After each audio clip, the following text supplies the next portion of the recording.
Hello everyone, good morning. कैसे हैं आप सभी लोग? जैसा कि मैंने आप लोगों को प्रॉमिस किया था कि मैं बहुत ही जल्दी आपके लिए एलटी ग्रेड की मेंस आंसर राइटिंग जो है वो लेकर आऊंगी।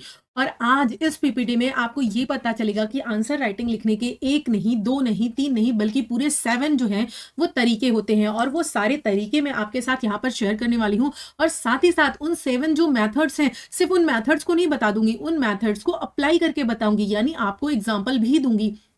हर एक मेथड पे 7 मेथड है तो 7 एग्जाम्पल भी आपको मिलेंगे। तो वीडियो बहुत इंटरेस्टिंग होने वाला है, बहुत मज़ेदार होने वाला है। क्योंकि आप सपोज दैट इमेजिन करो कि इतने टाइम पीरियड में आपने 200-300 क्वेश्चन के आंसर राइटिंग अगर कर भी ली, तो आप ये बताओ मुझे, ज़रूरी तो नहीं कि जो क्वेश्चन आप पढ़कर जा रहे हो वही एग्जाम में आ जाए। मान लीजिए 1, 2, 3 क्वेश्चन भी अगर नहीं आ पाया, तो वो 3 क्वेश्चन आप क्या छोड़ोगे? नहीं, बिल्कुल एक भी क्वेश्चन नहीं छोड़ना है। तो उसके लिए हमें क्या करना है?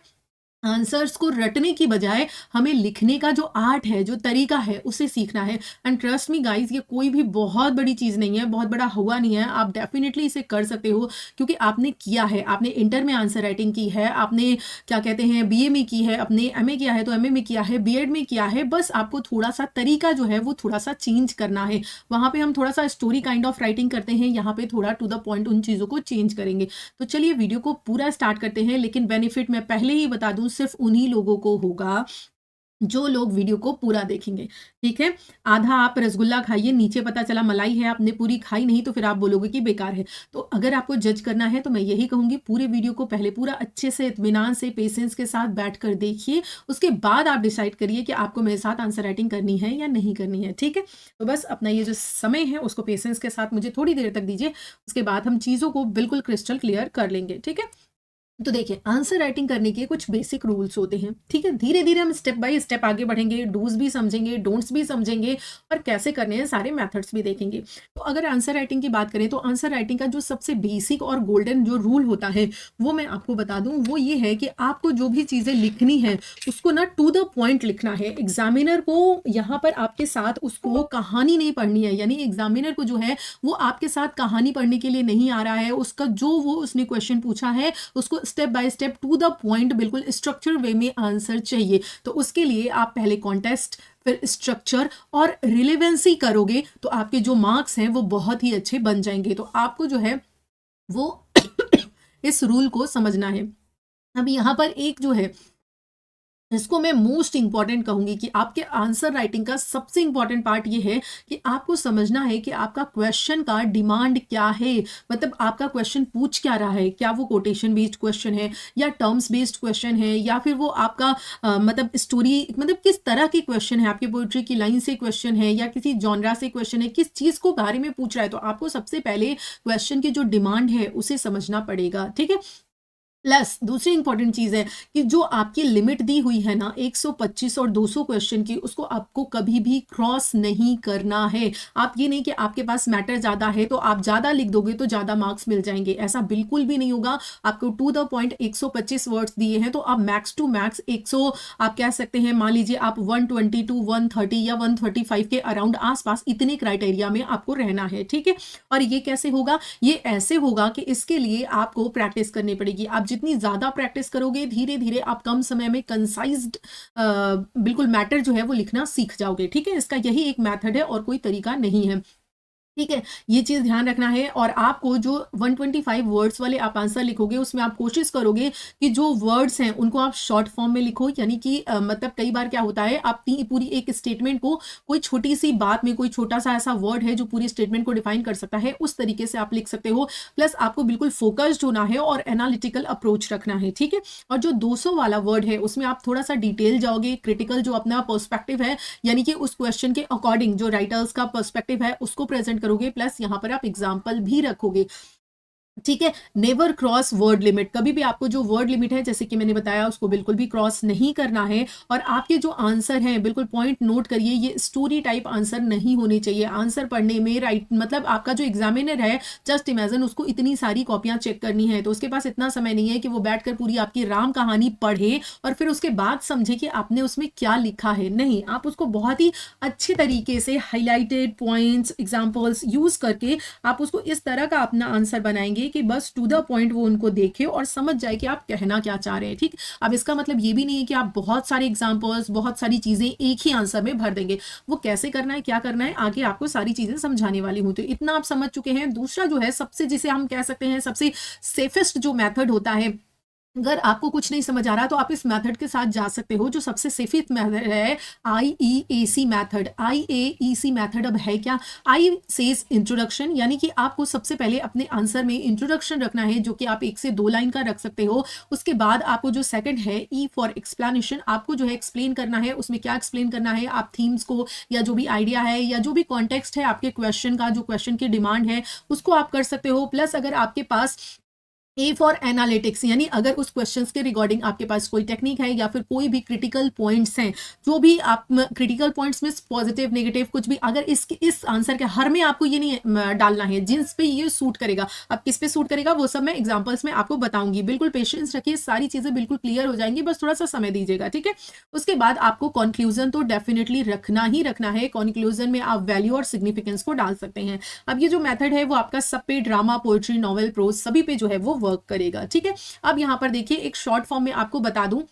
अब आपको ये मेथड तो समझ में आ गया कि मुझे IBC मेथड को जेन्युइनली अगर कुछ भी नहीं समझ में आ रहा तो मैं IBC मेथड फॉलो कर सकता हूं। नाउ I मींस आपका introduction, B means body and C means conclusion है। लेकिन वो आप कैसे करोगे, उसकी फ्रेमिंग आपके दिमाग में होनी चाहिए कि आप कैसे उसको बिल्कुल उतने ही शब्दों में खत्म करोगे, आपका आंसर खत्म हो जाए। तो उसके लिए ध्यान रखना है कि आपका जो इंट्रोडक्शन है, जिसमें आप राइटर्स के नेम, उसके वर्क या फिर सेंट्रल आइडिया जो है लिख सकते हैं। बाकी पूरी कहानी आपको इंट्रोडक्शन में नहीं लिखनी है, बस इतनी ही बातें आपको इंट्रोडक्शन में लिखनी है और वो आपके पूरे आंसर का 15 to 20% ही होना चाहिए। ठीक है, बाकी 60 to 65% जिसमें आपके थीम्स हो सकते हैं, कोई कोटेशन हो सकती है, कैरेक्टर्स हो सकते हैं, टेक्निक हो सकती है, ये सारी चीजें जो हैं वो आपको बॉडी में लिखनी है। यानी 60 to 65% जो अपना मटेरियल है वो आप इस बॉडी पार्ट में रखने वाले हो।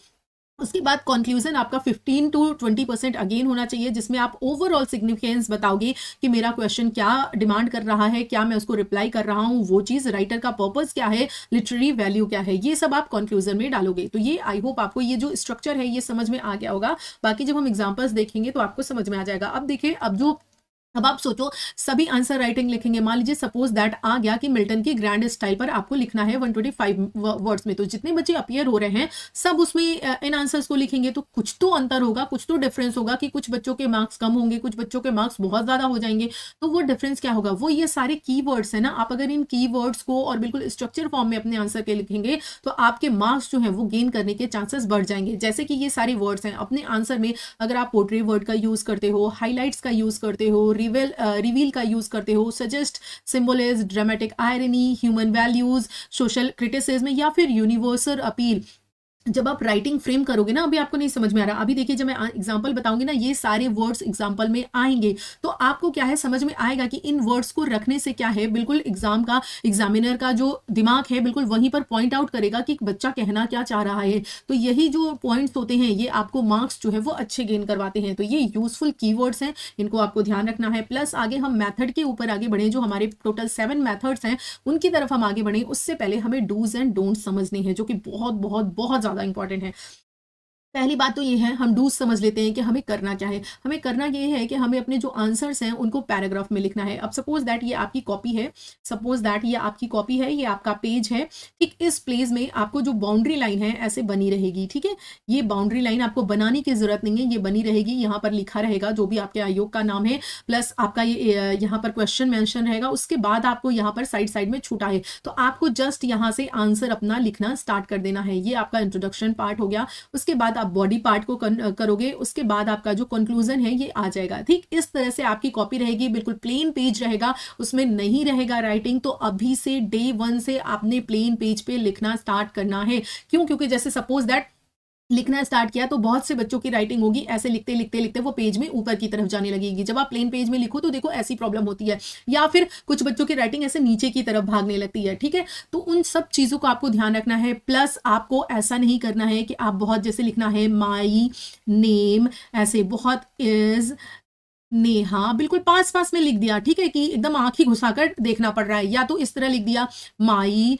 नेम इज, ऐसे भी लिख दिया। ऐसे नहीं लिखना है, एकदम आइडियल तरीके से लिखना है जो एकदम अच्छे से क्लियरली विजिबल हो। आपको इस तरीके से लिखना है, माई नेम इज, यानी थोड़ा आपको गैप भी छोड़ना है, गैप भी बहुत ज्यादा नहीं होना चाहिए। बिल्कुल आपकी राइटिंग जो है वो क्लियरली एग्जामिनर को समझ में आनी चाहिए, ठीक है। इस तरीके से आपको फ्रेमिंग करनी है, ना ही बहुत दूर दूर लिखना है, ना ही बहुत पास पास लिखना है, ठीक है। आपके पास सफिशिएंट स्पेस है, उतने स्पेस का यूज करते हुए अपने राइटिंग को, अपने आंसर को इस तरीके से आपको फ्रेम करना है। तो ये जो पॉइंट्स बता रही हूँ ये बहुत इंपॉर्टेंट है, इनको ध्यान रख लीजिएगा। उसके बाद आपका जो क्वेश्चन कीवर्ड है ना उसी पे स्टिक रहना है। ऐसा नहीं है कि हमने इंट्रोडक्शन में स्टार्टिंग तो क्वेश्चन से की, जैसे मिल्टन की ग्रैंड स्टाइल पे पूछ रहा है, हमने स्टार्ट किया मिल्टन की ग्रैंड स्टाइल से लिखना, आंसर फ्रेम करना स्टार्ट किया, और जब हमारा आंसर खत्म हो रहा है ना तो पता चला हम कंक्लूजन में कहीं और ही घूम गए, कहीं हम मिल्टन के कुछ और पॉइंट्स देने लगे, किसी और चीज पे बात करने लगे। नहीं, तो आपको ध्यान ये रखना है कि क्वेश्चन जो है, क्वेश्चन की जो डिमांड है, पूरा आंसर उसी के इर्द गिर्द होना चाहिए, उसी पर फोकस्ड होना चाहिए,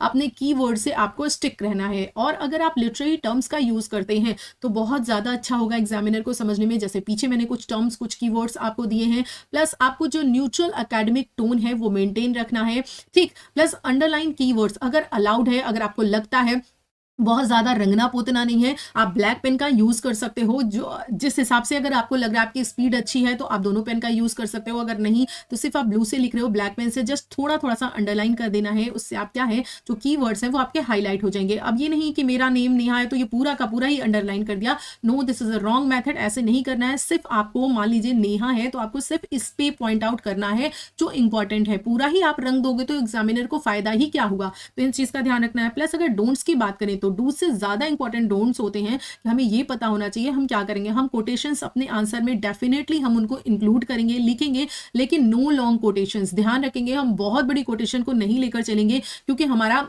मान लीजिए 125 या 200 वर्ड का आंसर है, इसमें अगर आधे से आधा पेज, लगभग हमारा आधे से कम पेज मान लीजिए कोटेशन से ही भर गया, तो बाकी हम आंसर कहां पर देंगे। इसीलिए आपको कोटेशंस लेनी है तो आप छोटी कोटेशंस ले सकते हो जो सफिशिएंट हो, 1 या 1.5 लाइन, इससे ज्यादा नहीं, बहुत बड़ी कोटेशंस नहीं, मैक्सिमम आपको 1 लाइन की कोटेशन लेनी है, इससे ज्यादा नहीं। तो ये ध्यान रखेंगे। और सेकंड इंपॉर्टेंट चीज है कि इसमें आपको अपना पर्सनल ओपिनियन नहीं डालना है। मतलब राइटिंग जब आप फ्रेम कर रहे हो, मान लीजिए मिल्टन की ग्रैंड स्टाइल पूछी है, हम यही एग्जांपल लेकर आगे चल रहे हैं, तो वहां पर आपको ये नहीं लिखना है आई थिंक मिल्टन, ऐसा नहीं करना है, या फिर ये नहीं लिखना है इन माई ओपिनियन। यहाँ पर जो एग्जामिनर है वो आपका ओपिनियन नहीं जानना चाह रहे हैं, वो उस आंसर, जो क्वेश्चन है उसका आंसर चाह रहे हैं, तो उसको उसी लैंग्वेज में, लिटरेचर की लैंग्वेज में ही लिखिए। उसमें इस तरह के वर्ड्स की I think, in my opinion, इस तरह के वर्ड्स को आपको ओमिट करना है, इनको यूज नहीं करना है।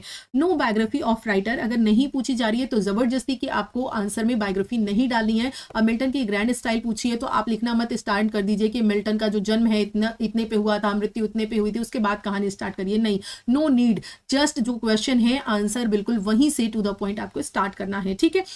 प्लस अगर आप आंसर लिखना चाह रहे हैं तो कुछ चीजें आपकी बहुत बेहतरीन होनी चाहिए, वो है आपका जो ग्रामर है। ग्रामर बहुत बेहतरीन होना चाहिए, क्योंकि अगर आपको ग्रामर नहीं आएगा, अगर आपको ग्रामर नहीं आएगा तो आप सेंटेंस फ्रेम नहीं कर पाएंगे। आपको नहीं पता कि किसके बाद कब एडजेक्टिव रखना है, कहां पर एडवर्ब रखना है, कहां पर आपको कैसे आप सेंटेंस फ्रेम कर रहे हो, वो सारी चीजों के लिए आपको थोड़ा ग्रामर का नॉलेज होना चाहिए। और प्लस आपके पास वो कैब का अच्छा कलेक्शन होना चाहिए, यानी कि आपके पास अगर शब्दकोश ही नहीं है, आपके पास वो कैब ही नहीं है, तो आप आंसर्स कैसे फ्रेम करोगे। फिर तो आप डिपेंड हो जाओगे ना कि मैं जो रट कर गया हूं, बिल्कुल बीए की तरह 5 क्वेश्चन मैं रट कर गया हूं, अगर उसी में से तो आ गया तो मैं कर दिया, नहीं तो मैं बोलूंगा कि भैया मेरा पढ़ा हुआ आया ही नहीं था। तो आंसर राइटिंग में ऐसा नहीं होता है, मीन्स में ऐसा नहीं होता है, उसके लिए आपको प्रिपेयर होना पड़ेगा। तो आप अभी से ही थोड़ा वोकैब पे ध्यान दीजिए, ग्रामर को अपनी थोड़ी अच्छी कीजिए। और आपको याद होगा, अगर आप मेरे साथ जुड़े हैं, मुझे नहीं पता आप डे 1 से मुझे देख रहे हैं या नहीं दे रहे हैं, लेकिन डे 1 से जब मैंने पढ़ाना स्टार्ट किया है एलटी के लिए, तभी से मैं मीन्स की आंसर राइटिंग देना स्टार्ट की थी। आप उठाकर मेरे वीडियोज देख लीजिए, फ्रॉम सोनेट नंबर 29 138 में आपको मिलेंगे, उठाकर देखिए आप। वहीं से मैंने कहा था बेटा आप महीने में एक नहीं, 1 महीने में एक तो 2 महीने में एक तो आंसर राइटिंग की आप प्रैक्टिस कर सकते हो, इतना तो समय आपके पास है ही है। चलिए नहीं कि आपने, कोई बात नहीं, लेकिन अब लिखिए, ज्यादा से ज्यादा लिखिए, ठीक है। क्वेश्चंस को निकालिए और उसको लिखिए, बहुत ज्यादा चैनल्स इधर उधर भागने की जरूरत नहीं है। ट्रस्ट मी, आप चाहे जितनी जगह दौड़ लीजिए, कोई भी, मैं खुद भी, मैं अपने चैनल की भी बात कर रही हूँ, मैं खुद आपके एग्जाम में जाकर लिखकर नहीं आ पाऊंगी, लिखना आपको ही है। तो अल्टीमेटली वो लिखना आपको कैसे आएगा, जब आप प्रैक्टिस करोगे, ज्यादा से ज्यादा लिखोगे, वीडियोस को देखने से, समझने से ये स्किल नहीं आएगी। ये राइटिंग स्किल है तो आपको मैक्सिमम लिखना ही पड़ेगा। तो क्वेश्चंस लिखिए, उसको उसका आंसर लिखिए, उसको इवेल्युएट कीजिए, उसको चेक करिए कहां पे कमी रह गई, फिर से जो है वो कोशिश कीजिए, ठीक है। अननेसेसरी एग्जाम्पल डालने की जरूरत नहीं है, अगर रिक्वायरमेंट है तो ही आप एग्जाम्पल्स डालेंगे, अदरवाइज नहीं डालेंगे। एक और चीज बता देती हूँ जो कि इंपॉर्टेंट है, उसके बाद हमारे मेथड स्टार्ट हो गए हैं। इंपॉर्टेंट ये है कि आपने एलटी प्री की तैयारी की है तो मेंस आंसर राइटिंग में जो प्री वाले फैक्ट है ना उनको आपको बिल्कुल भूल नहीं जाना है, क्योंकि जो आपका सिलेबस है वो प्री का ही है, तो क्वेश्चन यहीं से फ्रेम होने वाले हैं। इट मीन्स जब तक आपके पास फैक्ट नहीं होंगे तब तक आप टू द पॉइंट आंसर कैसे लिखोगे, क्या लिखोगे उन आंसर्स में, आप मुझे बताओ। उसके लिए आपके पास मैटर तो होना चाहिए ना, तो उसके लिए जो भी आपने नोट्स बनाए हैं या प्री में जो चीजें पढ़ी हैं उनको हमेशा रिवाइज रिवाइज रिवाइज करते रहिए, उसको भूलिए मत। यानी कि बस 200 क्वेश्चन लर्न कर लिए तो काम हो जाएगा, नहीं। आपको क्या करना है, अपना जो प्री वाला मैटर है उसको हमेशा पढ़ते रहिए, रिवाइज करते रहिए, पॉइंट्स को याद करते रहिए, उसके बाद प्रैक्टिस करिए। तो ये वाला जो प्री वाला फैक्ट है वो बहुत इंपॉर्टेंट है आपके लिए, इस चीज को ध्यान रखिएगा। अब हम आइए चलते हैं अपने मैथड पे। मुझे लगता है मैंने बहुत सारी चीजें आपको बता दी, अगर आप समझ पा रहे होंगे मेरी बातों को तो बहुत सारी चीजों को आपने समझ लिया होगा। अब हम बात करते हैं कि मान लीजिए मेरे सामने जो है वो क्वेश्चन आ गया, मुझे उस क्वेश्चन के का जो मैटर है वो तो मुझे पता है कि मैं इसमें क्या लिख सकता हूं, लेकिन मुझे ये नहीं पता कि मैं स्टार्ट कैसे करूं, किस मेथड से स्टार्ट करूं, ठीक है, कैसे उसको फ्रेमिंग करूं। मैंने वो रटा नहीं है तो मैं कैसे करूंगा, उसके लिए मुझे मैथड सीखने पड़ेंगे। तो आइए चलिए सीखते हैं। तो चलिए ये 7 मेथड आपको बताऊंगी। जो पहला मेथड है कॉन्टेक्स्ट मेथड होता है ये, जिसमें आप जो अपनी आंसर राइटिंग है ना उसको कॉन्टेक्स्ट से, यानी कि जो भी क्वेश्चन पूछा जा रहा है, बिल्कुल बिल्कुल भी घबराइएगा मत। आपको ये लगेगा कि ये क्या बता रही हैं, ये तब समझ में आएगा जब इसी पे, ये जो कॉन्टेक्स्ट मेथड है ना, इसी पे मैं आपको आंसर निकाल कर दिखाऊंगी, अभी आंसर भी दिखाऊंगी, तो आपको ये बहुत अच्छे से क्लियर हो जाएगा, ठीक है। तो बस ध्यान से सुनते रहिए, एकदम दिमाग की खोल कर बत्ती। तो यहाँ पर क्या है, यहाँ पर जो कॉन्टेक्स्ट मेथड होता है उसमें सबसे पहले हम जो भी क्वेश्चन पूछा जा रहा है उस क्वेश्चन का बैकग्राउंड या फिर जो सिचुएशन है वो हम बताते हैं, इंट्रोडक्शन में वो लिखते हैं, फिर हम क्वेश्चन पे आते हैं, ठीक है। अब देखिए ये किसके लिए, ये मान लीजिए ड्रामा से या फिर आपके नॉवेल से क्वेश्चन आया है या फिर एक्सट्रैक्ट बेस्ड क्वेश्चन आया हुआ है, तो उसके लिए ये मेथड जो है वो बेस्ट होता है। सपोज दैट, जैसे एग्जांपल देखिए, मान लीजिए आपसे क्वेश्चन पूछा गया है तो आप क्वेश्चन में आंसर कर रहे हैं, in Shakespeare's tragedy human emotions often become the cause of downfall. अब यहाँ पर ये जो क्वेश्चन है, एक्चुअली क्वेश्चन है ओथेलो की जेलिसी पे, ठीक है। मान लीजिए आपसे क्वेश्चन पूछा गया है, आपसे एग्जामिनर पूछ रहा है कि ओथेलो की जेलिसी को जस्टिफाई करिए, या जस्टिफाई नहीं तो ओथेलो की जेलिसी पे आंसर राइटिंग करिए। मान लीजिए आपका ये क्वेश्चन है, तो आपने ये जो कॉन्टेक्स्ट है ये पहले लिखा, आप देख पा रहे हैं जो फर्स्ट लाइन है ये आपका बैकग्राउंड या कॉन्टेक्स्ट है। ये क्या है कि इन शेक्सपियर्स ट्रेजेडी, यानी शेक्सपियर की ट्रेजेडी में जो ह्यूमन इमोशंस हैं often become the cause of downfall. वही इमोशंस, यानी कि जो ह्यूमन के अंदर के इमोशन होते हैं, कभी वो जेलिसी हो सकती है, कभी वो लव हो सकता है, कभी वो फ्रीडम है, कभी शंका है, ईर्ष्या है, कुछ भी हो सकता है। वो जो ह्यूमन इमोशन है उसी के कारण जो मेन प्रोटैगनिस्ट होता है उसका क्या होता है, डाउनफॉल होता है। तो पहले आप ये कॉन्टेक्स्ट बता दिया आपने, ठीक है। पहले जेलिसी का या ह्यूमन इमोशन का आपने क्या है, एक सिचुएशन या जो बैकग्राउंड है वो आपने एक लाइन में लिख दिया। उसके बाद आप आ रहे हैं अपने क्वेश्चन पे, जो क्वेश्चन पूछा गया है कि in Othello jealousy plays a decisive role in shaping the tragic action of the play, ठीक। तो ये अब आपने यहां से लिखना स्टार्ट किया कि कैसे ओथेलो की जो जेलिसी है वो प्ले में किस तरह से जो क्या कहते हैं कि ट्रेजिक एक्शन, किस तरह से उसके रोल्स को, किन चीजों को शेप कर रही है। इस तरह से आप अपने आंसर को आगे बढ़ा सकते हैं। तो आई होप आपको ये मेथड समझ में आया होगा, यानी कि कॉन्टेक्स्ट मेथड में आप डायरेक्टली यहां से स्टार्ट करने की बजाय कि ओथेलो की जेलिसी से आप स्टार्ट करो, पहले आप छोटा सा एक कॉन्टेक्स्ट दो, एक छोटा सा सिचुएशन बताओ कि in Shakespearean tragedy human emotions often become the cause of downfall. उसके बाद आप लिखना स्टार्ट करो। तो ये बेस्ट मेथड माना जाता है, राइट। आपका जो एग्जामिनर है उनको पता होगा कि बच्चों को मेथड के बारे में पता है। जब आप इस तरह से स्टार्टिंग करोगे, मतलब आपने कहीं से भी लिखना स्टार्ट कर दिया, तो समझ में आ जाएगा कि इस बच्चे को क्या है, कुछ मतलब खास नॉलेज नहीं है, बस इसने डीप स्टडी नहीं की और एग्जाम लिखने चला आया है।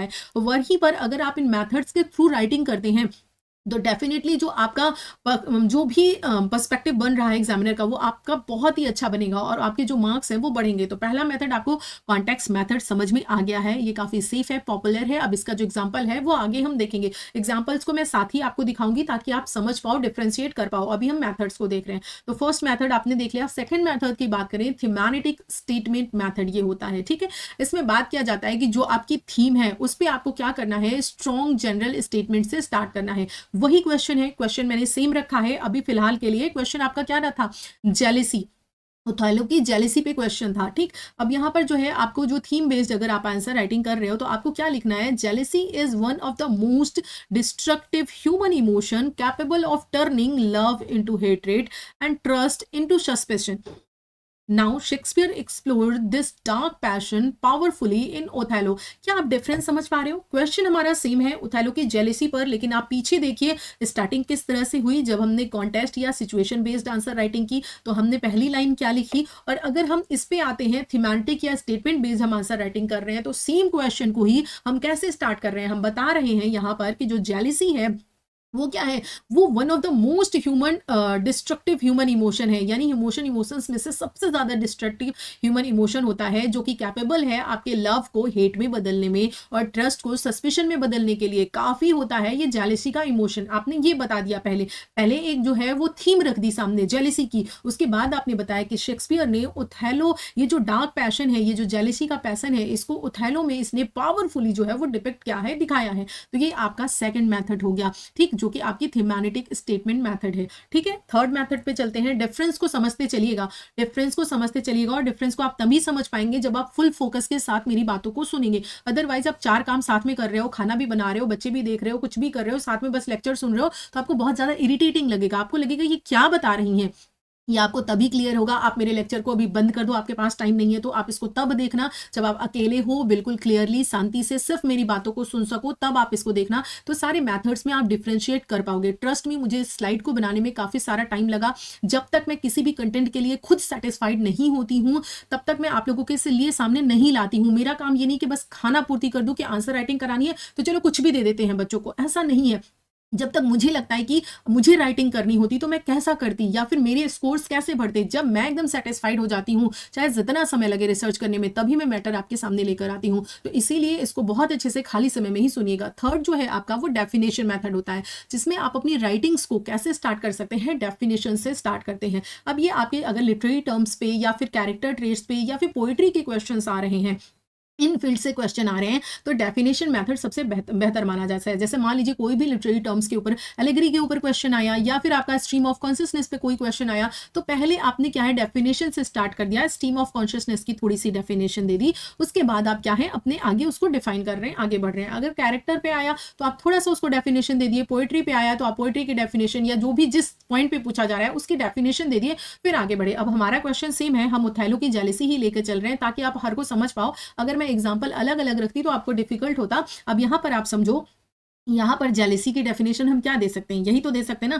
कि jealousy may be defined as an irrational fear of losing what one deeply value. ये क्या है, ये जेलेसी की डेफिनेशन है। जेलेसी की डेफिनेशन से हमने स्टार्ट किया, आगे हम बता रहे हैं कि इन ओथेलो में the emotions dominates the mind of tragic hero. ये जो ट्रेजिक हीरो है उसके माइंड को ये जो इमोशन है वो क्या कर रहा है, डोमिनेट कर रहा है। आगे आप अपने आंसर लिख सकते हैं। तो यहां पर पहले हमने क्या किया, डेफिनेशन मेथड में पहले हमने जेलेसी की डेफिनेशन दे दी कि जो जेलिसी है वो क्या है, उसको हम डिफाइन कर सकते हैं एक इनरेशनल फियर ऑफ लूजिंग की तरीके से, कि वो क्या करता है, जो भी वन डीपली वैल्यू है उसको हम क्या करते हैं, लूज कर देते हैं। ठीक, तो ये आप समझ रहे हो, डेफिनेशन से स्टार्ट करना हो गया। ये आपका थर्ड मेथड हो गया। आई होप क्लियर होगा।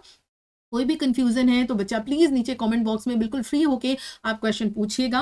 और अगर आपको मेरा ये तरीका समझ में आ रहा है, आपको लग रहा है कि नहीं सच में मैंने मेहनत की है, तो मेक श्योर कि आप वीडियो को लाइक शेयर एंड सब्सक्राइब कर दीजिए। ज़्यादा से ज़्यादा लोगों तक फैलाइएगा इसको, ताकि सभी को बेनिफिट हो पाए। ये आंसर्स आपको 3000, 4000, 2000 में पेड में मिल रहे हैं। चीज़ें मैं फ्री दे रही हूँ, बिल्कुल फ्री ऑफ कॉस्ट। मैंने पूरा LT का सिलेबस आप लोगों को कवर कराया है। अभी मैं GIC, TGT, PGT पे फोकस कर रही हूँ, उसके सिलेबस पे काम कर रही हूँ, साथ ही आपको LT मेंस का करा रही हूँ। तो सब चीजें फ्री में मिल रही है। तो सच में बहुत बच्चे ऐसे हैं जिनको नीड है, जिनके पास पैसे नहीं है, उन तक इन वीडियोस को पहुंचाइए आप। फोर्थ जो है अपनी ड्यूटी, आपकी ये मॉरल ड्यूटी है। आपका हाथ पकड़ के कोई नहीं करवा रहा, ना ही मैं आपसे जबरदस्ती कर रही हूँ। अगर आपको लगता है आप ऐसा कर सकते हो, ऐसा करने में आपको कोई नुकसान नहीं है, तो definitely go for it, otherwise leave it. तो क्रिटिकल व्यू मेथड पे चलते हैं। इसमें क्या है, इसमें आपको क्रिटिकल या जनरल जो क्रिटिकल ओपिनियन है उससे स्टार्ट करना है। यहाँ पर आपको किसी क्रिटिक का नाम देने की जरूरत नहीं है, ना ही सैमुअल जॉनसन या जो भी आपके क्रिटिक हुए हैं उनके नाम से स्टार्ट करने की जरूरत नहीं है। जस्ट आपको इतना करना है, आपको बोलना है कि critics have often described jealousy as a psychological backbone of Othello. यानी ओथेलो की जो साइकोलॉजिकल बैकबोन है उसको क्रिटिक्स ने बताया है कि क्या डिफाइन किया है कि जो जेलेसी है वो उसकी क्या है, साइकोलॉजिकल बैकबोन है ओथेलो की, as it determines both character character and action in play. तो इस तरीके से आप स्टार्ट कर सकते हो। क्रिटिकल व्यू मेथड में आपने क्या है बता दिया कि क्रिटिक्स जो है वो जेलेसी के बारे में, ओथेलो की जेलेसी के बारे में क्या सोच रहे हैं, क्या उनका कहना है, उसको बताते हुए आप अपने आंसर को लेकर के बढ़ रहे हो। तो ये आपका फोर्थ मेथड हो गया। अब आप सोच रहे होगे कि क्या मुझे इन सारे मेथड्स पे काम करना है, तो मैं आपको बहुत अच्छे से क्लियर कर दूं, नहीं, आपको इन सारे मेथड्स पे काम नहीं करना है। इसीलिए मैं आपके लिए 7 मेथड लेकर आई हूँ। 7 मेथड में से जो मेथड आपको इजी लग रहा है, 2-3 मेथड आप ऑप्ट करिए, उनमें से उन सारे मेथड्स पे प्रैक्टिस करिए। मैं 2-3 इसलिए बोल रही हूँ क्योंकि ये आपको प्रैक्टिस करनी पड़ेगी, तभी आप वहाँ पे फ्लुएंटली लिख पाओगे। ठीक, तो 2-3 मेथड पे आप प्रैक्टिस करो, सातों पे लिखने की जरूरत नहीं है। जो आपको सबसे बेहतर, सबसे ईजी, सबसे अच्छा लग रहा है उसको ऑप्ट करिए, उस पर लिखने की प्रैक्टिस करिए और देखिएगा, ट्रस्ट मी कि एग्जाम के बाद आपको लगेगा कि हाँ सच में कुछ तो पढ़ा था। अब ये क्या है, ये आपका कंट्रास्ट मेथड होता है जिसमें आप अपोजिट आइडिया दिखा सकते हैं। कैसे दिखा सकते हैं, यहाँ पर आप बता सकते हैं कि जो ओथेलो है, Othello appears a noble and confident general in the beginning. यानी आप बता सकते हो कि जब हम ओथेलो प्ले की स्टार्टिंग होती है तो जो ओथेलो है वो स्टार्टिंग में हमें बहुत ही नोबल और कॉन्फिडेंट जनरल दिखाई देता है, बहुत ही अच्छा दिखाई देता है, ऐसा लगता है बहुत ही नोबल कैरेक्टर है। लेकिन ग्रेजुअली जैसे जैसे जो प्ले है वो आगे बढ़ता है, turns into suspicious and violent husband, धीरे धीरे ही वो क्या हो जाता है, बहुत ज्यादा वायलेंट और सस्पिशियस हस्बैंड बन जाता है। This sharp contrast is the result of jealousy in Othello. तो इस तरीके से आप अपनी आंसर राइटिंग कर सकते हो। ये कंट्रास्ट मेथड होता है जहां पर जो आपसे पूछा जा रहा है, जैसे जेलेसी पूछी जा रही है तो पहले आपने उसका बेहतर पार्ट बता दिया, उस कैरेक्टर का कुछ तो बेहतर पार्ट होगा। अगर ऐसे हुई है प्ले में स्टार्टिंग तो अगर नहीं हुई होती तो फिर हम मान लीजिए सपोज दैट ओथेलो मान लीजिए बिल्कुल प्ले के बिगिनिंग से ही ऐसा दिखाई देता कि क्रूर है, बहुत ही शंकालु है, बहुत ही ईर्ष्यालु है, तो फिर हम इस मेथड को ऑप्ट नहीं करते। लेकिन स्टार्टिंग में हमें जो ओथेलो है वो नोबल, कॉन्फिडेंट, जनरल दिखाई देता है, तो हम इस मेथड को ऑप्ट कर सकते हैं कि यहाँ पर हमने पहले उसका थोड़ा सा पॉजिटिव बताया, फिर हम उस पॉइंट पे चल रहे हैं। तो ये आपका 5th मेथड हो गया। 6th मेथड है आपका क्वेश्चन टर्न स्टेटमेंट मेथड। ये सबसे ज्यादा यूज किया जाता है, स्पेशली जब हम बीए वगैरह में थे तो सबसे ज्यादा इसी मेथड को यूज करते थे। यानी जो क्वेश्चन पूछा गया है आपसे, उसी क्वेश्चन में से आपको अपना जो आंसर है स्टार्ट कर देना है। जैसे कि मान लीजिए आपसे पूछा जा रहा है the theme of jealousy in Othello पूछा जा रहा है, तो आप स्टार्ट ही कर दोगे वहीं से कि the theme of jealousy forms the emotional core of Othello and controls the tragic movement of the play. ठीक, इस तरह से यानी क्वेश्चन के अंदर से ही अपना आंसर जो है वो आप स्टार्ट कर देंगे लिखना। आगे एग्जांपल्स पढ़े हुए हैं बेटा, यहाँ तक देखा और एग्जाम्पल नहीं देखा तो बिल्कुल बेकार हो जाएगा, वीडियो आपके लिए किसी भी काम का नहीं रह जाएगा। तो इसीलिए थोड़ी देर और रखिए, बस ज्यादा बड़ा वीडियो नहीं है। नेक्स्ट है आपका कोट लेड मेथड। अब इसमें क्या है, आपको कोट से स्टार्ट करना है। सेम क्वेश्चन है आपका, मान लीजिए आप, मैंने पहले ही बताया आप लेंदी कोट्स कभी भी नहीं लेंगे, शॉर्ट कंसाइज कोट्स लेंगे आपको, क्योंकि आपके पास वर्ड लिमिट है। तो मान लीजिए आपने कोट उठाई प्ले के अंदर से ही, be aware my lord of jealousy. अब ये जो वार्निंग है ये क्या है, यहाँ से आप स्टार्ट कर रहे हो क्योंकि ये कोट जो है वो जेलेसी की है और ये बता रही है कि आपको जेलेसी से बच के रहना चाहिए। तो यहाँ पर this warning in Othello foreshadows the tragic destruction caused by jealousy। मतलब कि प्ले में ये जो कोट आई है, इससे ये पता चल जाता है पहले ही कि इस जेलेसी के कारण ही जो पूरा का पूरा प्ले है उसका ट्रैजिक एंडिंग, ट्रैजिक जो डिस्ट्रक्शन है वो होने वाला है। ठीक है, तो आप इस तरीके से, अगर आपके पास कोट्स हैं तो आप इस तरीके से शॉर्ट कंसाइज कोट से स्टार्ट कर सकते हैं लिखना। तो ये टोटल आपके 7 मेथड थे, 1 to 7 मेथड मैंने आपको बता दिया है। इनमें से जो भी आपको अच्छा लगे, 1, 2 मेथड या 3 मेथड आप ऑप्ट कर सकते हो। उस हिसाब से राइटिंग स्किल अपनी बनाइए, लिखिए, उसको चेक करवाइए, फिर से लिखिए, मैक्सिमम टाइम लिखने की कोशिश करिए। बस 50 वीडियो, मुझे पता है आप लोग बहुत पजल्ड हैं, बहुत परेशान हैं, एक नहीं 10 वीडियोस देख रहे हैं, 10 चैनल पर जा रहे हैं, उससे ट्रस्ट में कुछ नहीं होने वाला। आपको नहीं आना तो आप आज के बाद मेरे चैनल पे भी मत आना, लेकिन मैं बस आपको जो एक जेन्युइन बात है वो बता रही हूँ। आगे आपकी मर्जी, आप देख लो, टाइम ले लो, 1-2 दिन का टाइम ले लो।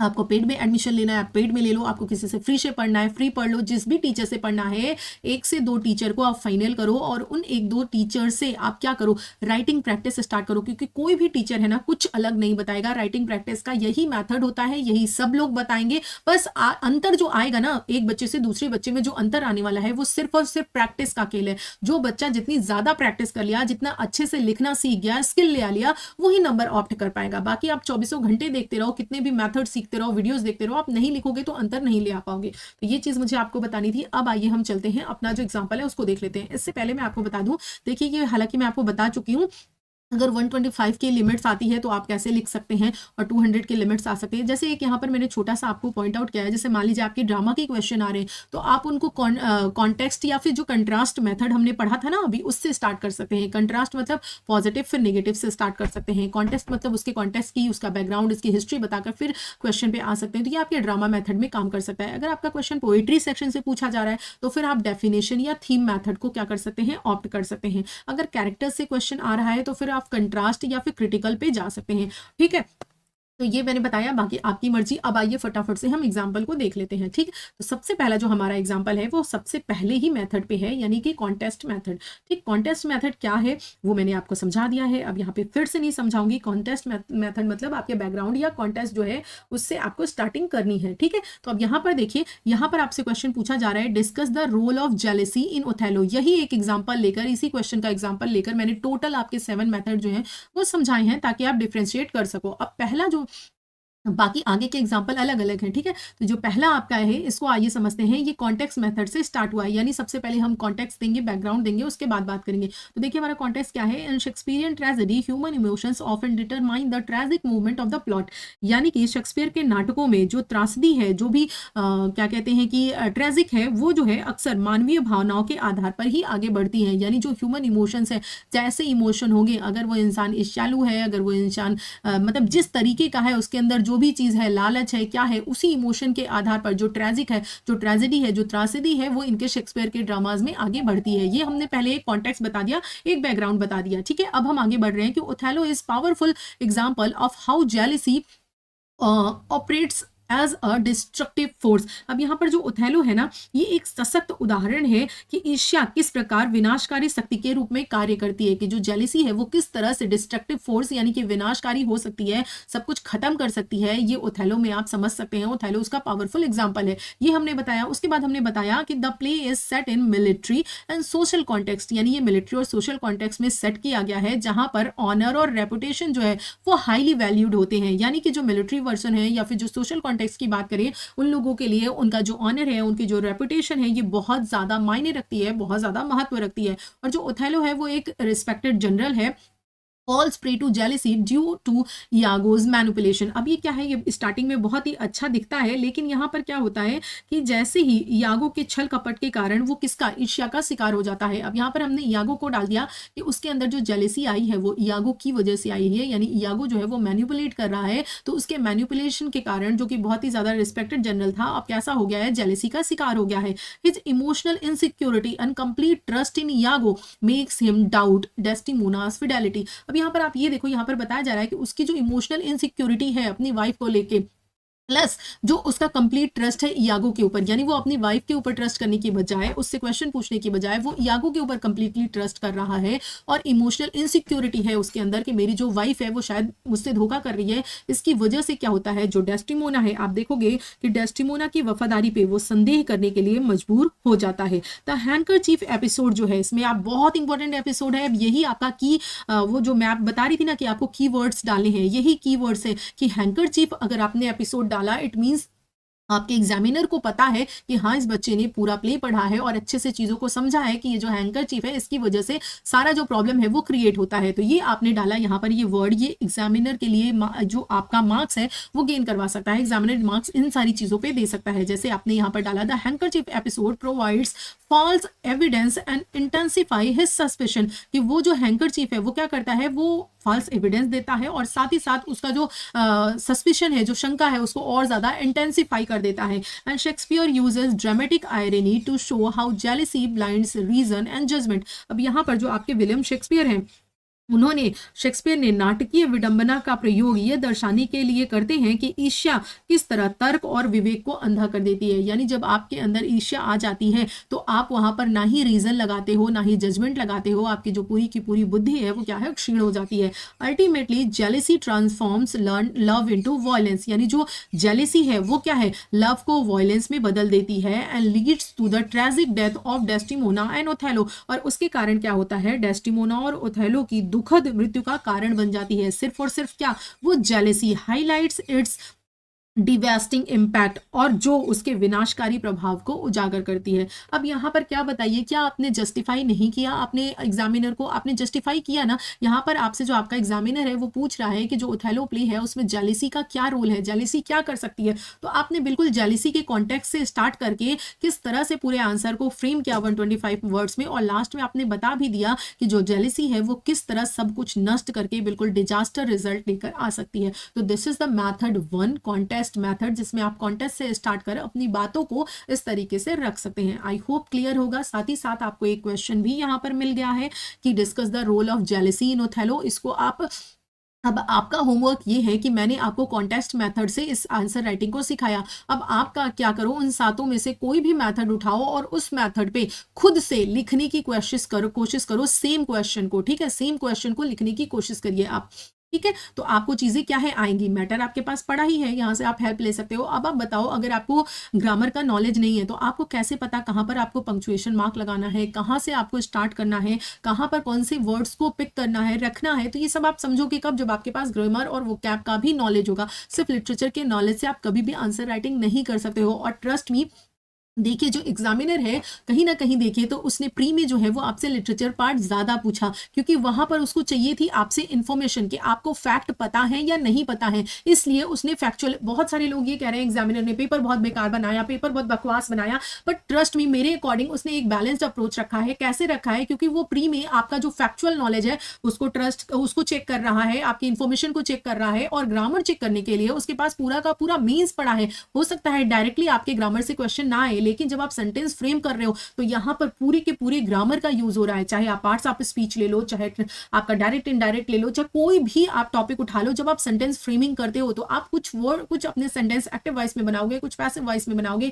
या आपका वोकैब का भी टेस्ट जो है वो हो जाएगा। तो इस हिसाब से जो एग्जामिनर है उसने क्या किया है, आपका जो पेपर है वो फ्रेम किया है। ठीक है, तो अब आइए क्वेश्चन नंबर 2 पे चलते हैं, जो कि है आपका थीमेटिक स्टेटमेंट अप्रोच। इसमें क्या करना है, मैंने आपको पहले ही बताया, आपको थीम से स्टार्ट करना है। यानी कि अब मेथड तो आप समझ चुके हैं इजीली। अब क्वेश्चन आपका 2 है कि discuss the theme of ambition in Paradise lost. Paradise lost में क्या एम्बिशन का कोई भी महत्व है, एम्बिशन यानी महत्वाकांक्षा का कोई भी रोल है? तो आइए चलिए देखते हैं। यहाँ पर बात की जा रही है कि जो एम्बिशन है हमें थीम से स्टार्ट करना है। पहले मैंने बताया ये थीमेटिक अप्रोच है, तो इसमें हम चलेंगे कि जो एम्बिशन है when unchecked by moral responsibility, जब उसको मोरल रिस्पॉन्सिबिलिटी के द्वारा, यानी कि नैतिक जो आपकी रिस्पॉन्सिबिलिटी है उसके द्वारा जब आप उसको अनचेक करते हो, यानी उसका ध्यान नहीं देते हो कि मेरा एम्बिशन कहाँ तक जा रहा है, क्या मोरली रिस्पॉन्सिबल है या आगे बढ़ रहा है, खतरे से आगे जा रहा है, जब तक आप उसका ध्यान नहीं रखते हो तो ऑफन लीड्स टू डाउनफॉल। वो जनरली क्या है, आपका डाउनफॉल जो है वो लेकर के आता है। अब हमने क्या है, ये एक थीम बता दिया। अब हम स्टार्ट कर रहे हैं कि in Paradise Lost Milton presents ambition as the driving force behind Satan's rebellion against God. अब यहाँ पर जो सैटर्न का रिविलियन होता है, जो वो विद्रोह करता है गॉड के थ्रू, उसके पीछे रीजन क्या होता है? उसके पीछे रीजन ये होता है सिर्फ और सिर्फ उसका एम्बिशन, क्योंकि वो बोलता है बेटर टू, वो वाली स्टेटमेंट आपको याद है ना? ठीक, तो वो जो स्टेटमेंट है उसमें वो सीधे सीधे बताता है कि किसी के शरण में रहने से बेहतर है कि आप नर्क में यानी स्वर्ग में आप देवता की शरण में रहो, उससे तो बेटर है कि आप नर्क में स्वयं शासन करो। यानी कि वो शासक बनना चाहता है। क्लियरली इस बात को समझ में आ रही है आपके कि उसका जो एम्बिशन है वो उसके अंदर है, वो शासक बनना चाहता है। ठीक, यानी कि वो गॉड की जगह लेना चाहता है। तो इस तरह से जो उसका ये जो एम्बिशन है वो आपके जो मिल्टन है वो प्रेजेंट कर रहे हैं एज अ ड्राइविंग फोर्स की तरीके से। फिर आप देखो सैटर्न्स जो डिजायर है to gain power equal to God make him challenge divine authority. यानी कि क्या है, उसका जो डिजायर होता है कि मैं भी गॉड के बराबर, गॉड के इक्वल जो है मेरे पास पावर आ जाए, जिसकी वजह से वो क्या करता है, डिवाइन अथॉरिटी से चैलेंज ले लेता है, उनके अगेंस्ट जो रिबिलियन है वो कर देता है। उसके बाद क्या होता है, his famous declaration that is better to reign in hell than serve in heaven. अब मैंने आपसे बोला था ना कि आप क्या है कोटेशंस रख सकते हैं। अब ये क्या है, ये जो आपने रखा है, क्या आपको लगता है ये एग्जामिनर यहाँ पे मार्क्स दिए बिना रह सकता है? बिल्कुल भी नहीं। 100% वो बच्चा जो सिर्फ रट कर गया है, क्या पता उसके दिमाग से ये लाइन स्किप हो जाए, वो न लग पाए, लेकिन जब आप प्रैक्टिस करोगे ना तो आपको पता होगा मुझे कौन सा पॉइंट कहाँ पर पुट करना है। तो देखिए उसने इंट्रोडक्शन दिया, उसके बाद जो बॉडी पार्ट है आपके आंसर का, उस बॉडी पार्ट में उसने क्या है अपना ये जो कोटेशन है, एग्जांपल जो है उसने डाल दिया, बता दिया कि वो किस तरह से अपनी कोट देता है कि better to reign in hell, यानी हेल में जो है मतलब कि हेवन में सर्व करने से बेहतर है कि मैं हेल में क्या करूं, रूल करूं, रेन करूं, शासन करूं। ये रिफ्लेक्ट करता है हिज प्राउड एम्बिशन।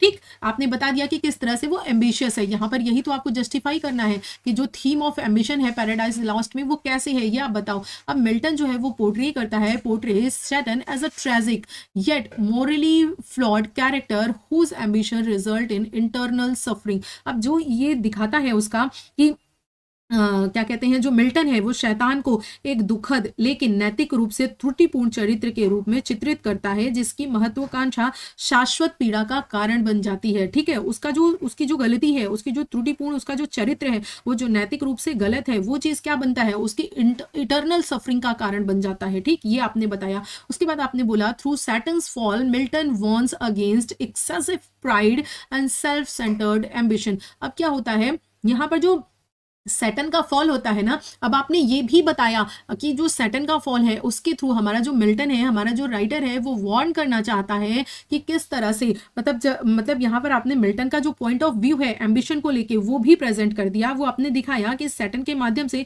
जो मिल्टन है वो अत्यंत यानी बहुत ज्यादा अहंकार और स्वार्थी महत्वाकांक्षा के विरुद्ध चेतावनी दे रहा है। यानी वो बता रहा है कि आपको बहुत ज्यादा सेल्फ सेंटर्ड एम्बिशियस और बहुत ज्यादा एक्सेसिव प्राइड आपके अंदर नहीं होना चाहिए। सैटर्न के थ्रू हमारा जो मिल्टन है वो हम सभी को, पूरी ह्यूमैनिटी को वार्न कर रहा है। ठीक है, the epic suggest that true greatness lies in obedience and humanity and not in defined ambition. अब ये जो आपका महाकाव्य है, ये जो आपका एपिक है, ये सजेस्ट करता है कि जो सच्ची महानता है, सच्ची महानता आज्ञाकारिता और विनम्रता में निहित होती है। यानी जब आप विनम्र होते हो, जब आप आज्ञाकारी होते हो अपने बड़ों के, तो वही आपकी जो सच्चाई है, जो आपकी सच्ची महानता है, उसको दिखाती है, ना कि डिफेंड एम्बिशन में, ना कि जो उद्दंड महत्वाकांक्षा होती है उसमें। महत्वाकांक्षी होना इंपॉर्टेंट है, लेकिन डिफेंड एम्बिशन या प्राउड एम्बिशन गलत हो जाता है, क्योंकि उसमें आप क्या है, स्वार्थी हो जाते हो, आप कुछ भी नहीं देखते उसके आगे। दस ambition became both the cause of rebellion and score of tragic loss. अब यहां पर आपने रिजल्ट दे दिया, कंक्लूजन दे दिया कि ऐसे, अब इन सारे वर्ड्स का आप यूज करोगे ना, दस हो गया है, हाउएवर हो गया, देयरफॉर हो गया, ये सारे जो वर्ड्स हैं ये कनेक्टिंग वर्ड्स हैं। थ्रू हो गया, जिससे आप क्या है, आप बता सकते हो कि मेरा जो आंसर है ना वो क्या है, कनेक्टेड है। ठीक है, अभी जैसे यहाँ पर एक में लिखा है, आप इसको ब्रेक करके भी लिख सकते हो, जैसे इंट्रोडक्शन, बॉडी, और इस तरीके से आप ब्रेक भी कर सकते हो। लेकिन आपको ये जो कंजक्शन वर्ड्स है ना ये लगाने पड़ेंगे, ताकि आपको समझ, एग्जामिनर को समझ में आए कि ये पूरा क्या है, एक ही में कनेक्टेड है और बच्चे को ज्ञान भी है इस चीज का। तो इस प्रकार जो महत्वाकांक्षा है वो विद्रोह का कारण और दुखद हानि का स्रोत दोनों बन जाती है। ठीक, तो ये हो गया आपका। अब आपका जो सेकंड मेथड था, जो थीमेटिक स्टेटमेंट बेस्ड था, वो भी नहीं मैंने बताया कि किस तरह से पहले आप एम्बिशन को जो है वो एम्बिशन के थीम को बता रहे हो, उसके बाद आप जस्टिफाई कर रहे हो कि मिल्टन ने कैसे कैसे एम्बिशन को यूज किया है अपने वर्क पैराडाइज लॉस्ट में, उसका क्या रिजल्ट निकला, प्लस मिल्टन जो है वो पूरी ह्यूमैनिटी को वार्न क्या कर रहा है ये भी आपने बताया है। तो सब कुछ आपने इतने थोड़े ही वर्ड में, कंसाइज वे में बहुत ही बेहतर तरीके से प्रेजेंट कर दिया है। अब इसमें कुछ भी छूटा है कि एग्जामिनर आपके मार्क्स काट ले, डेफिनेटली नहीं है। इसमें आपने कोटेशंस भी यूज किए हैं, सारे पॉइंट ऑफ व्यू भी रखे हैं, सब कुछ अच्छे से रख दिया है। तो बस इसी तरीके से आपको जो अपना आंसर है वो फ्रेम करना है बच्चा। ठीक है, तो ये आपका सेकंड अप्रोच हो गया, थीमेटिक स्टेटमेंट मेथड हो गया। ठीक, आगे चलते हैं, थर्ड मेथड पे बैठते हैं। हर एक क्वेश्चन मैंने आपको देखिए यहाँ पर मैंने आपको टोटल कितने 7 मेथड दिए हैं प्लस 7 क्वेश्चन दिए हैं। तो इन 7 क्वेश्चन को मैंने 7 मेथड के अकॉर्डिंग तो 7 आंसर दे ही दिया है। साथ ही साथ आप कोशिश करो इन क्वेश्चंस को और 1-2 तरीके से अपने शब्दों में लिखने की कोशिश करो, जो जो मैंने तरीका बताया है उस तरीके से। तब आप क्या है, बहुत अच्छा स्कोर कर पाओगे और आपको ये टेक्निक जो है वो आ पाएगी, तभी मेरे पढ़ाने का कोई फायदा होगा। नेक्स्ट जो आपका डेफिनेशन मेथड है, इसमें मान लीजिए आपका क्वेश्चन आ गया, define Wordsworth concept of nature in his poetry, यानी उनके पोएट्री में जो नेचर का कॉन्सेप्ट है इसको आप क्या करिए, डिफाइन करिए। ये आपका मान लीजिए क्वेश्चन आया हुआ है। तो अब आप क्या करोगे, सबसे बेहतर है, मैंने कहा था ना पोएट्री के लिए आप डेफिनेशन बेस्ड आंसर पे जा सकते हो, डेफिनेशन मेथड को ऑप्ट कर सकते हो। तो आपने यहाँ पे डेफिनेशन पहले ली है, आपने क्या बताया है, अब ये डेफिनेशन आपके अकॉर्डिंग नहीं होनी चाहिए। पॉइंट यहाँ पर आप अपना पॉइंट ऑफ व्यू नहीं डालेंगे, मैंने पहले ही कहा था। आप ऐसे राइटिंग नहीं कर रहे हैं, you are not going to write ऐसे। ठीक, ऐसे राइटिंग में हम अपना पॉइंट ऑफ व्यू डालते हैं, लेकिन यहाँ पर हम क्या कर रहे हैं, यहाँ पर हम मेंस की जो क्वेश्चन पूछा जा रहा है उसकी आंसर राइटिंग कर रहे हैं। ठीक है, पॉइंट को समझिए, डिफरेंस को समझिए। तो यहाँ पर आपको जो डेफिनेशन डालनी है वो डेफिनेशन अगर वर्ड्सवर्थ की पूछी गई है तो आप यहाँ पर डाल रहे हो कि नेचर अकॉर्डिंग टू वर्ड्सवर्थ, यानी वर्ड्सवर्थ के अकॉर्डिंग नेचर क्या है। पहले हम ये बताएंगे कि is a living moral and spiritual force that shapes human emotions and characters. अब ये जो नेचर है ना, वर्ड्सवर्थ के अनुसार जो प्रकृति है एक जीवंत नैतिक और आध्यात्मिक शक्ति है जो मानवीय भावनाओं और चरित्र को, यानी ह्यूमन इमोशंस को और कैरेक्टर्स को क्या करती है, आकार देती है। ये आपने पहले डेफिनेशन दे दी डेफिनेशन मेथड में। अब आप आगे बढ़ रहे हो कि in poetry nature is not merely a physical background but a guide teacher of Mankind. अब आपने ये बताया कि पोइट्री में जो नेचर होती है वो सिर्फ और सिर्फ फिजिकल बैकग्राउंड नहीं होती है कि पहाड़ है, पर्वत है, पेड़ है, ये सब सिर्फ फिजिकली दिखाई दे रहे हैं, सिर्फ फिजिकल है, ऐसा नहीं है। वो जो नेचर है वो गाइड भी होती है, वो टीचर भी होती है मैनकाइंड की, यानी वहां से हम बहुत सारी चीजें सीख सकते हैं। ठीक है, Wordsworth believed that the close contact with nature brings peace, moral strength, spiritual elevations। यानी जो वर्ड्सवर्थ हैं वो बिलीव करते हैं कि जो आपका क्लोज, मतलब अगर आप नेचर से क्लोज रहते हो, नेचर के पास रहते हो,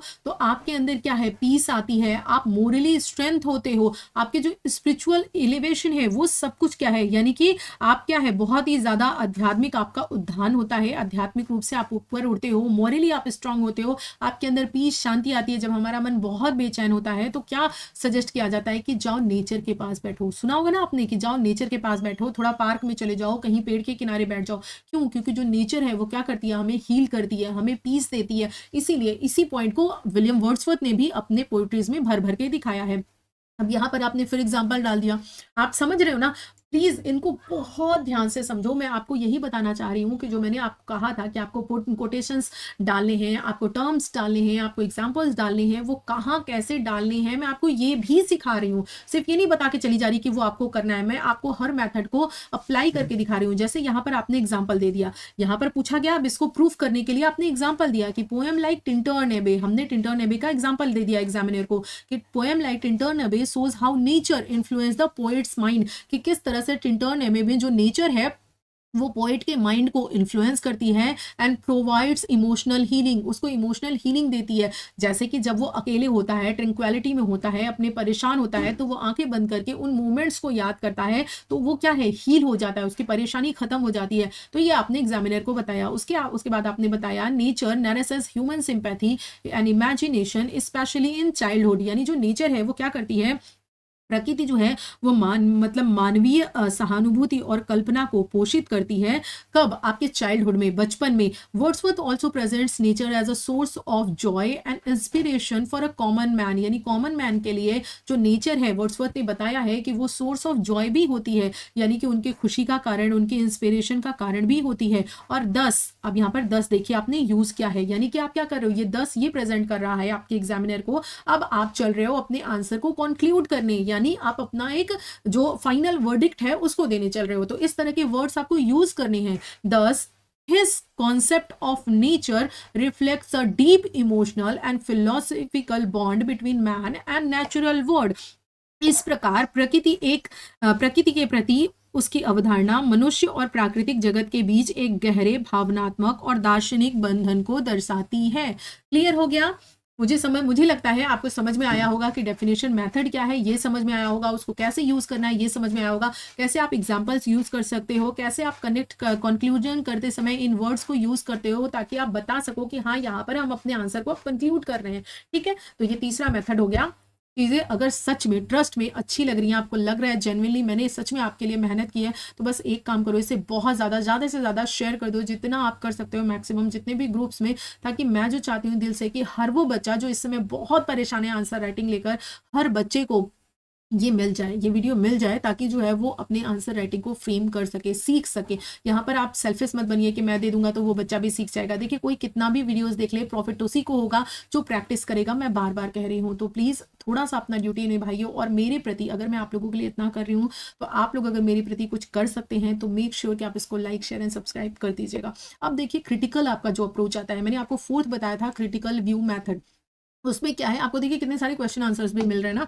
तो यहाँ पर आपका क्वेश्चन है, सैली इज रिवॉल्यूशनरी पोएट, कमेंट। ये आपका क्वेश्चन है कि सैली जो है वो रिवॉल्यूशनरी पोएट है, ये आप बताइए, इसको जस्टिफाई करिए। ये आपके एग्जामिनर ने आपसे पूछा है। अब आपको बताना है, यहाँ पर आप क्रिटिक्स का यूज करोगे। जैसे कि मैंने पहले ही बोला, आपको क्रिटिक्स के नाम देने की जरूरत बिल्कुल भी नहीं है। बस आपको ये बोलना है कि critics often describe Shelley as a poet of revolution and idealism, यानी जो आपके शैली हैं उनको क्रिटिक्स ने, यानी जो क्रिटिक्स महोदय हैं, सभी सभी जो क्रिटिक्स हैं, वो क्रिटिक्स जो शैली हैं उनको बोलते हैं कि शैली को क्रांति और आदर्शवाद का कवि बताते हैं। अब यहाँ पर आपने क्या क्या एक क्रिटिकल व्यू रख दिया कि क्रिटिक्स ऐसा कहते हैं, ठीक है। यानी यहाँ पर आपने जस्टिफाई कर दिया कि क्रिटिक्स ऐसा कह रहे हैं कि जो शैली हैं वो क्या है, पोएट ऑफ रिवॉल्यूशन यानी क्रांति के और आदर्शवाद के कवि हैं। अब आप उनकी पोएट्री पे चल रहे हो। अब आप बता रहे हो, his poetry strongly oppose tyranny, injustice and social operations. यानी आप यहाँ पर बता रहे हो, अब आप बता रहे हो कि किस तरह से उनकी पोएट्री रिवॉल्यूशनरी है और किस तरह से वो रिवॉल्यूशनर पोएट हैं, ठीक है। अब आप बता रहे हो कि जो शैली हैं, शैली जो है वो क्या है, उनकी जो कविता है वो कैसी है, वो अत्याचार, ठीक, अन्याय, इनजस्टिस और सामाजिक दमन का पुरजोर विरोध करने वाली कविताएं हैं। यानी वो ऐसी कविताएं लिखते हैं जिसमें इन सारी चीजों के प्रति वो आवाज उठाते हैं।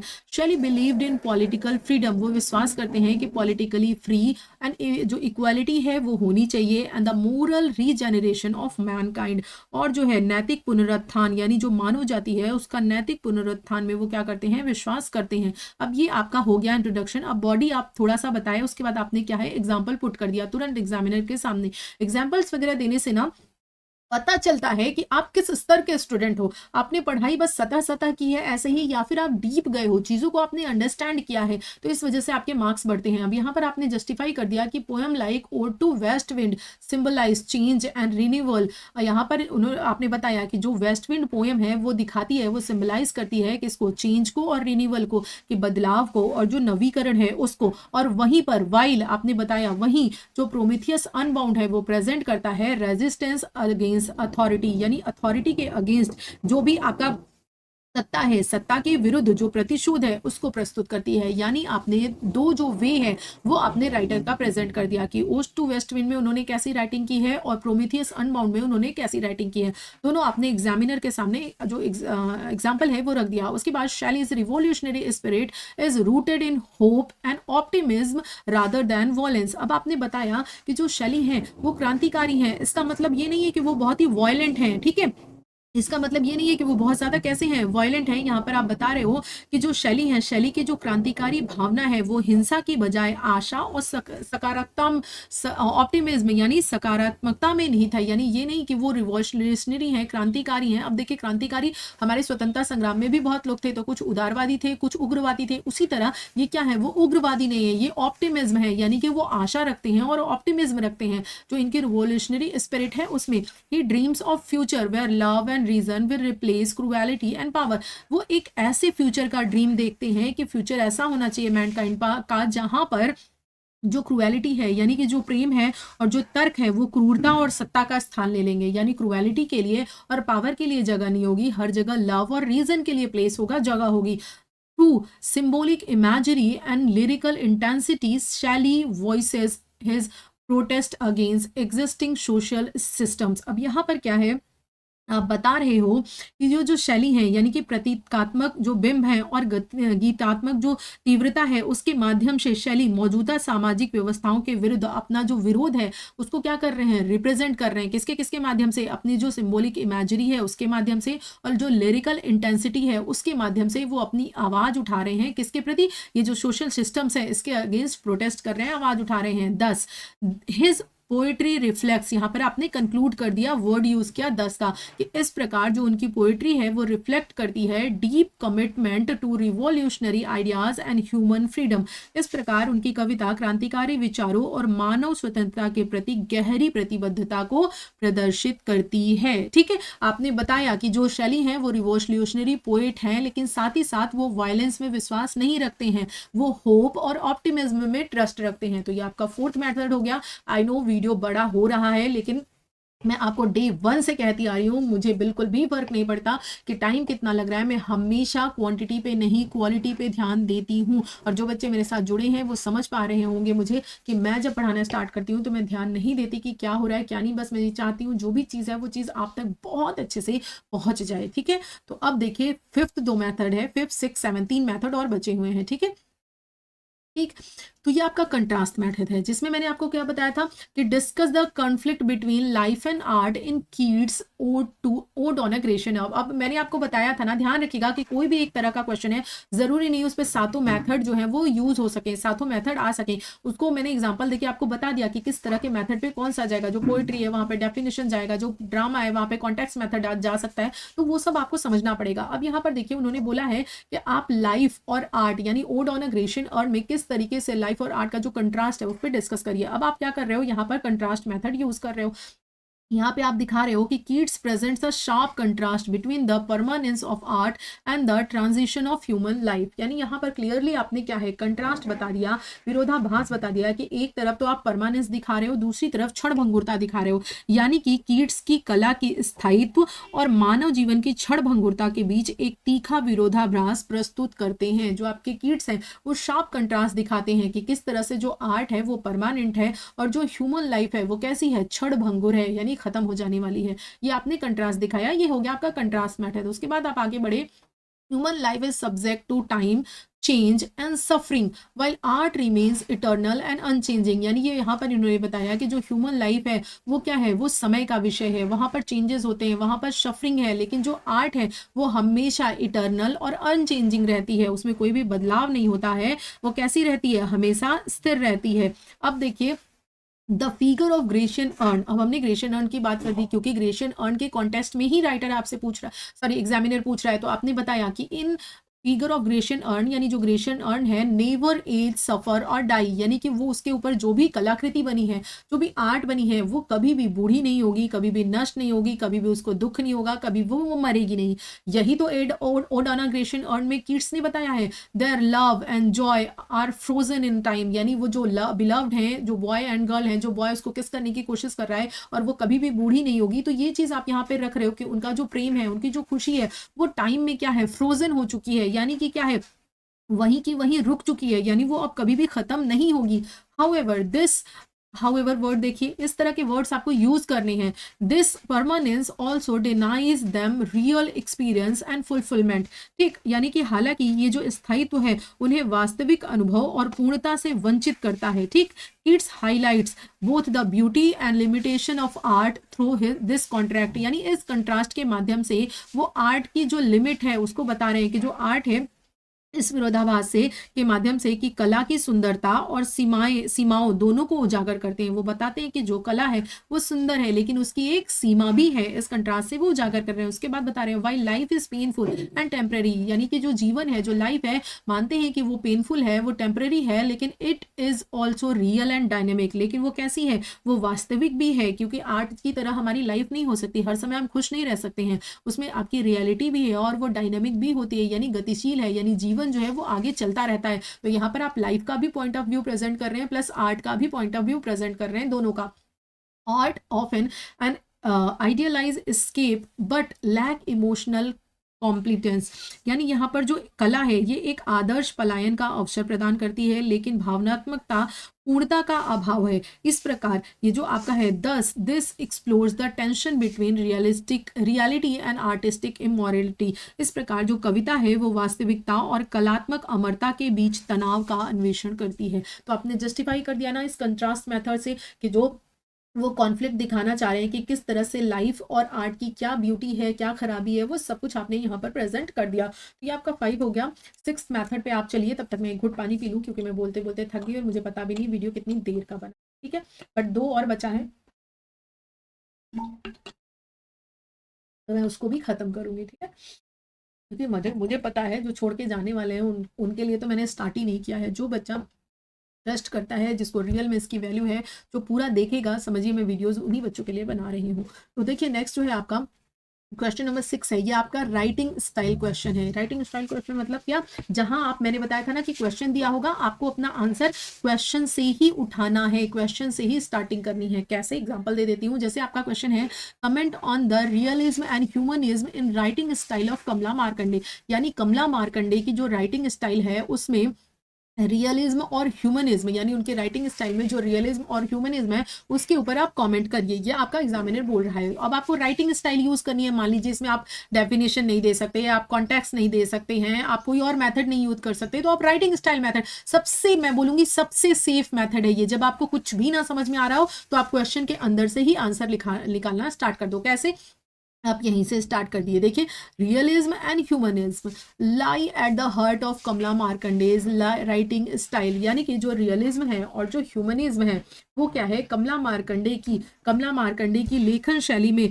यथार्थवाद और जो मानवतावाद है वो इनके दिल में है, वो इनके हार्ट में है। ठीक है, यानी इस चीज को वो बेहतर तरीके से रिप्रेजेंट करती हैं। तो यहाँ से ही, यानी क्वेश्चन से ही आपने अपना जो आंसर है वो लिखना स्टार्ट कर दिया। इसे बोलते हैं राइटिंग स्टाइल मैथड। ठीक है, नेक्स्ट देखिए, she represent the social reality such as poverty, economic inequality, rural suffering with honesty and resistance, यानी वो क्या प्रेजेंट करती हैं, वो दिखाती हैं सोशल रियलिटीज को, जैसे कि पॉवर्टी को दिखाती हैं, किस तरह से सामाजिक रूप से असमानता है उसको दिखाती हैं, जो रूरल सफरिंग है उसको ऑनेस्टी और रेजिस्टेंस के साथ दिखाती हैं। ठीक है, यानी संयम के साथ दिखाती हैं। अब her realism is evident in the detail portray of village life and the harsh impact of the industrialization. अब यहाँ पर आप बता रहे हो कि जो उनका रियलिज्म है वो किस तरह से झलकता है, यानी उनका जो रियलिज्म है, उनका जो लेखन है वो ग्रामीण जीवन के विस्तृत चित्रण और औद्योगिकीकरण के कठोर प्रभावों में यथार्थवाद का जो उनका झलक है वो दिखाई देती है, जब वो विलेज लाइफ को पोर्ट्रे करती हैं और साथ ही साथ इंडस्ट्रियलाइजेशन का जो हार्श इम्पैक्ट है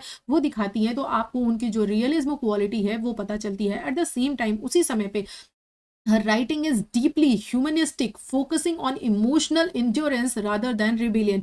इनकी जो राइटिंग है वो रिबेलियस नहीं है, यानी कि वो विद्रोह नहीं करती हैं, वो रिबेल नहीं करती हैं। उनके जो राइटिंग स्टाइल है वो क्या गहन मानवतावादी है, जो विद्रोह के बजाय भावनात्मक सहनशीलता पर केंद्रित है। किस पे, वो deeply humanistic, focusing on emotional endurance पे सीमित है, ना कि रिबेलियन, ना ही वो विद्रोह करती हैं। अब उनके कैरेक्टर्स, आपने एग्जांपल दे दिया, characters like Rukmani accept suffering with dignity, यानी उसकी जो लाइफ है उसमें बहुत सारी सफरिंग्स हैं, लेकिन वो अपनी लाइफ में सफरिंग्स को बहुत ही डिग्निटी और बहुत ही मॉरल स्ट्रेंथ के साथ एक्सेप्ट करती है। मार्कंडेज लैंग्वेज, जो कमला मार्कंडे हैं उनकी लैंग्वेज बहुत ही सिंपल है, क्लियर है एंड इमोशनली कंट्रोल्ड है, विच एड्स ऑथेंटिसिटी इन हर नैरेटिव, जो कि उनके नैरेटिव में क्या है, ऑथेंटिसिटी को क्या करता है, दिखाता है। She avoids sentimentality and allows situations to speak themself, यानी यहाँ पर वो जो भी सिचुएशन की बात कर रही हैं उस सिचुएशन को खुद नहीं जस्टिफाई करती, बल्कि वो क्या करती हैं, वो भावुकता से बचती हैं, वो अवॉइड करती हैं सेंटिमेंटलिटी को, और वो अलाउ करती हैं कि जो सिचुएशंस है ना वो खुद ही क्या करें, बोले, वो परिस्थितियां स्वयं ही अपनी कहानी को कह दें।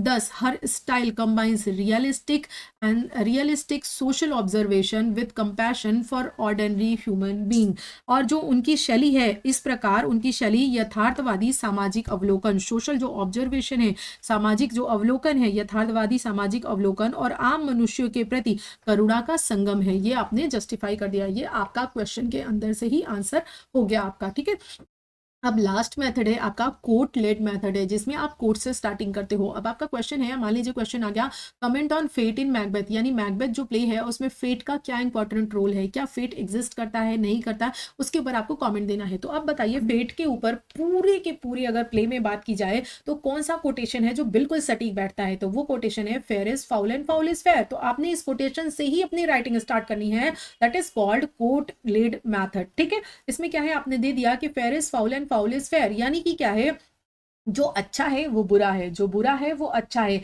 ये जो टोन है ना, ये टोन क्या बताता है, ये सेट करता है tone of fate and moral confusion in Macbeth, की मैकबेथ के अंदर क्या है कि किस तरह से वो फेट को जो है, भाग्य को जो है वो मानता है और जो नैतिक दुविधा का भाव है वो स्थापित करता है। ये स्टेटमेंट जब वो बोलता है फेरिस, जो वो बोलती है क्या नाम है, fair is foul and foul is fair, यहीं से स्टार्टिंग होती है ना बिल्कुल आपके प्ले की। तो क्या दिखाता है, ये दिखाता है कि किस तरीके से ये जो फेट है और जो नैतिक दुविधा है ये आगे जो है वो आने वाली है, पूरी प्ले में चलने वाली है। उसके बाद जो द विचेस हैं वो introduce the idea of fate by predicting Macbeth future. वो मैकबेथ का जो फ्यूचर है वो प्रिडिक्ट करती हैं, और ये प्रिडिक्ट करते समय वो इंट्रोड्यूस करती हैं आइडिया ऑफ फेट को, कि जो फेट है, ठीक, जो भाग्य है, जो भविष्यवाणी है, उसके विचार को सामने ले आती हैं। जब वो क्या करती हैं, मैकबेथ की भविष्यवाणी करती हैं, फ्यूचर बताती हैं। दीज प्रोफेसिस अवेकन मैकबेथ्स एम्बिशन, और इन प्रोफेसिस के कारण जो मैकबेथ है उसका जो एम्बिशन है वो जाग उठता है, लेकिन but does not force his action. लेकिन वो एम्बिशन जो जागता है उसके कारण वो कोई भी एक्शन लेने को फोर्स नहीं होता है, यानी खुद वो कुछ भी करने को तैयार नहीं होता है। उसके अंदर सिर्फ और सिर्फ अभी एम्बिशन है, राइट। आपके अंदर एम्बिशन मायने नहीं रखता है कि एम्बिशन सही है या गलत है। जब उस एम्बिशन के आधार पर आप कोई एक्शन लेते हो, चाहे आप गुड एक्शन लो चाहे बैड एक्शन लो, वो ही आपका रिजल्ट जो है वो मायने रखता है, रिजल्ट लेकर आता है। तो यहाँ पर वही बताया जा रहा है कि जो शेक्सपियर है सोज दैट फेट प्रोवाइड्स अपॉर्चुनिटी, यानी जो आपका फेट है ना वो आपको अपॉर्चुनिटी तो देता है, वो आपको अवसर देता है, ठीक, आपका भाग्य, वाइल जो आपकी फ्री विल है, जो आपको ईश्वर ने दी है, जिसको मिल्टन ने बहुत अच्छे से जस्टिफाई किया है कि मनुष्य के पास ईश्वर ने फ्री विल दी है। इसीलिए हम कहते नहीं है ना कि ईश्वर क्यों नहीं ऐसा कर देता, ईश्वर हमारी जिंदगी में नहीं, हम जो सोच रहे हैं, हम जो कर रहे हैं, हम जो डिसीजंस ले रहे हैं, उसी के अकॉर्डिंग हमारी जो डेस्टिनी है, हमारा जो फेट है वो बन रहा है, वो हमारा जो लाइफ है वो बन रहा है आगे। ईश्वर कुछ नहीं कर रहा, हमारे एक्शंस का ही रिजल्ट है जो हमारी लाइफ है, ठीक। तो आप चाहे सक्सेस हैं चाहे जो भी है, वो सिर्फ और सिर्फ आप अपनी वजह से हैं। तो यहाँ पर ये जो शेक्सपियर है वो यही जस्टिफाई कर रहे हैं कि जो आपका भाग्य है, अगर कोई आकर भविष्य वक्ता आपके भाग्य के बारे में बता भी देता है, चाहे अच्छा चाहे बुरा, तो वो आपकी अपॉर्चुनिटी होती है। लेकिन आपके पास जो फ्री विल है ना, वो फ्री विल डिटरमाइंस एक्शन, आपके एक्शन को डिटरमाइन करता है। Macbeth choose to follow the path of violence to fulfil his prophecy. Macbeth जो है वो उस प्रोफेसी को फुलफिल करने के लिए वायलेंस का जो पाथ है उसको चुनता है, और जो लेडी मैकबेथ है also plays a role in strengthening his resolve. अब यहाँ पर जो लेडी मैकबेथ है उसके बारे में तो बात ही क्या करना, यानी लेडी मैकबेथ जो है वो क्या है, वो भी क्या करती है, उसके संकल्प को मजबूत करने की बहुत महत्वपूर्ण भूमिका निभाती है।